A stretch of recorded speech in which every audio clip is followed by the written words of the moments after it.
Okay, when it comes to mature skin, a lot of times we struggle with our under eyes.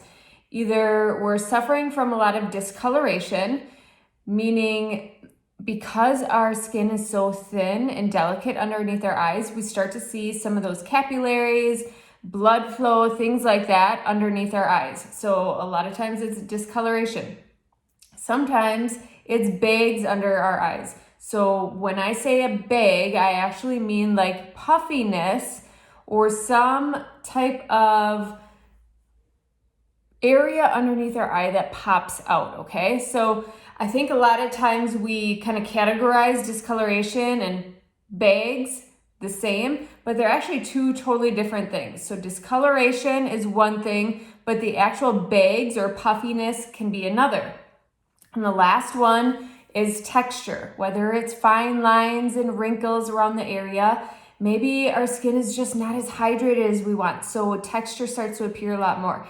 You might have a combination of all three, okay? I wanna break down how you can address all of these items, whether it's just one of them or all three combined, but really making sure that we're using very minimal product, because as I talk a lot about mature skin, minimal product is what's going to help kind of combat some of these issues and giving a more youthful and dewy appearance, which is typically what we're trying to do when it comes to mature skin, right? We're trying to bring youthful, dewy glow back to our skin, because as we age, a lot of that starts to go out the window. So my makeup is done except my under eyes, because I want to be able to show you a couple different tools, whether it's the actual makeup or brushes that can help with these three issues. Okay, you've heard me talk a lot about discoloration. So it's any times you're seeing those darker colors. I personally am one that uses mango for my under eye. There's a lot of women that might use Frenchie. They might even use our new color Palace. It all depends on your skin tone. Okay, so since I have more olive skin tone, I need to go in the darker range. If you are more cool or fair, you might be more of Palace or Frenchie being able to combat those under eyes. One of the tools that I love being able to use is the blend brush. So I'm going to take a little bit of my mango and strategically place it only in the areas where I'm seeing that discoloration. I think that's the biggest thing that we need to make sure that we are doing, is we're not swiping it all over. We're only going into that area of discoloration. And you can see how already using mango for me is doing the color correcting for me. And it's super minimal product, because again, if you also suffer from texture, we don't want a ton of makeup in this area. It's just going to show. So this is one way that I like to do it, is by using the blend brush. I am literally just stippling the finest amount of product in the area where I see that discoloration. And then I can come in with my brightening highlight color and take a little bit towards the outside of my eye, lifting up right into that temple area like I had talked about. But by using the blend brush, we're using a super small amount, so we're not going to accentuate any texture in this area. So by using the blend, we are able to, number one, combat some of the under eye discoloration and also brighten in these two areas without having extra texture showing by using this brush.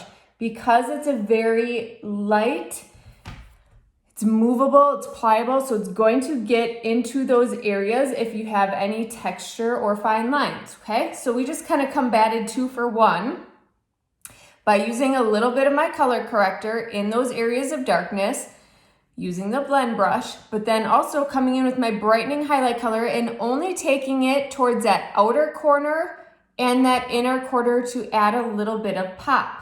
And I'm not adding to the texture. I'm really just dabbing that color in, adding that pop of brightness around my eyes, which we typically need as we age, but I'm not having a huge cakey amount of makeup underneath my eye, okay? Now, let's get to the second one. When we have under eye bags where there's actual puffiness, One of the things that you can do, I like using the multitasker brush here in this small pointed edge here.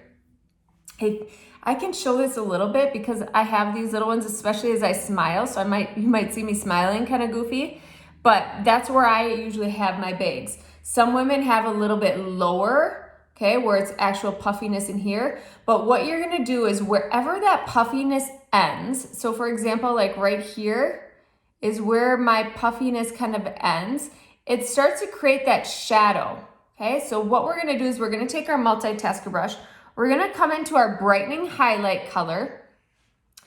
And the reason why I like the multitasker brush is because you can really get in here with the smallest amount, and it's super discreet, so we're not adding a ton of product. But notice how I'm coming in underneath my bag. So I'm bringing brightness to that area where usually it's dark because of the bag. Look how that takes that away. Then you could just come in with your blend brush and pat it just to make sure that you don't have any cakiness. But see how that helps? Let's do the other side too, okay? So usually it's kind of in this area for me.